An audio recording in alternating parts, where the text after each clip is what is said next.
Hello everyone and welcome to another video here on White Coats and Corgis. Today I'm going to be showing you a clip from the Premed Experience, which is a free virtual event that I hosted back in March of 2023. Alright, let's go ahead and get started. Anyway, no, that's really awesome. Thank you for that great advice. And I saw a great question on here, Ken, that I wanted to ask you. Hold on, let me just find it.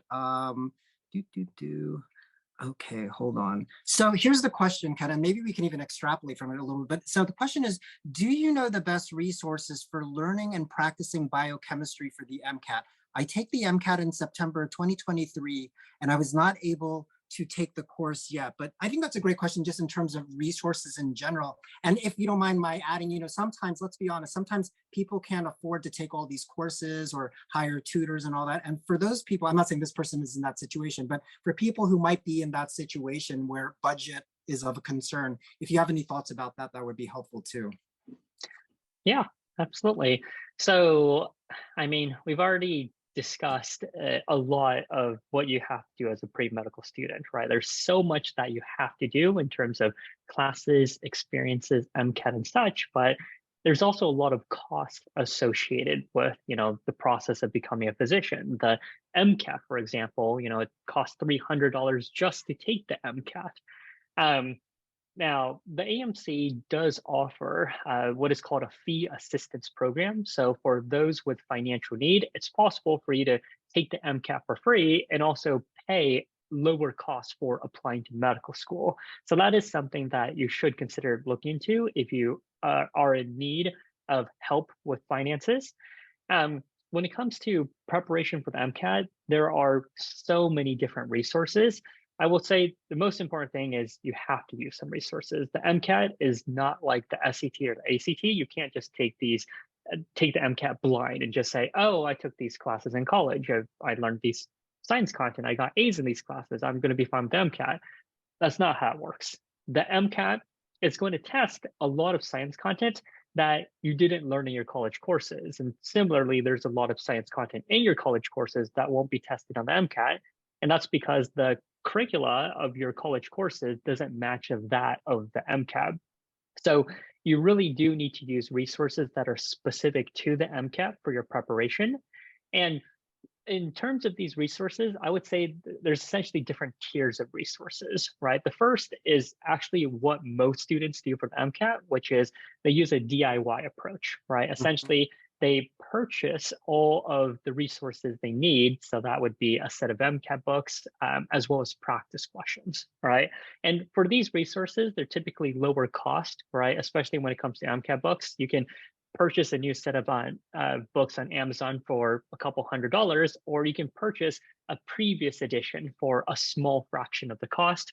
And practice exams, again, it's not too different in terms of the amount that you typically have to pay for a question bank.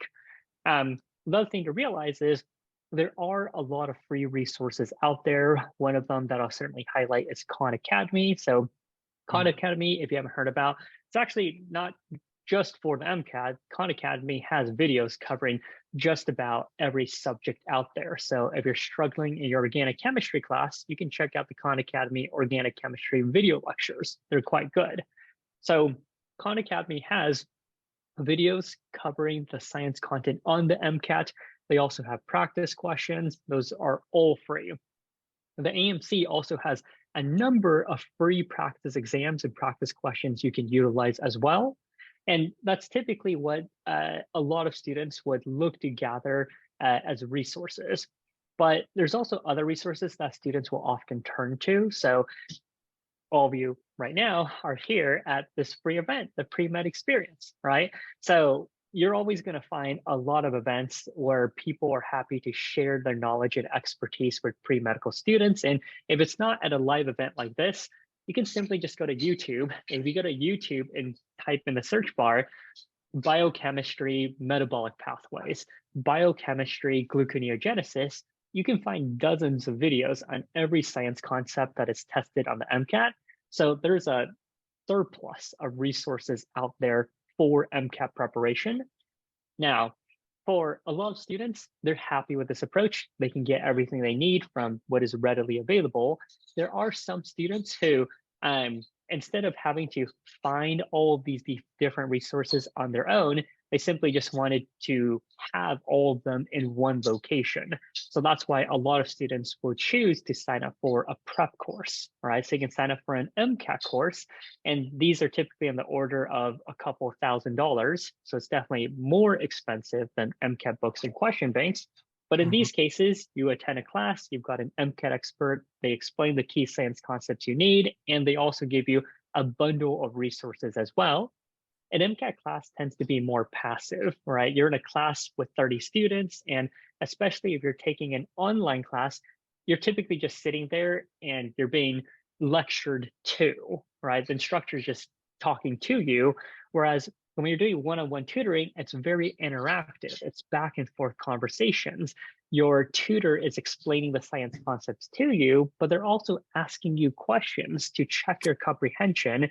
And you're also able to ask questions when there's something you don't understand. So because of that, we view MCAT tutoring really as being the most effective way for helping students to prepare for the exam. But hopefully that gives you a sense of, the different levels of cost when it comes to preparing for the MCAT.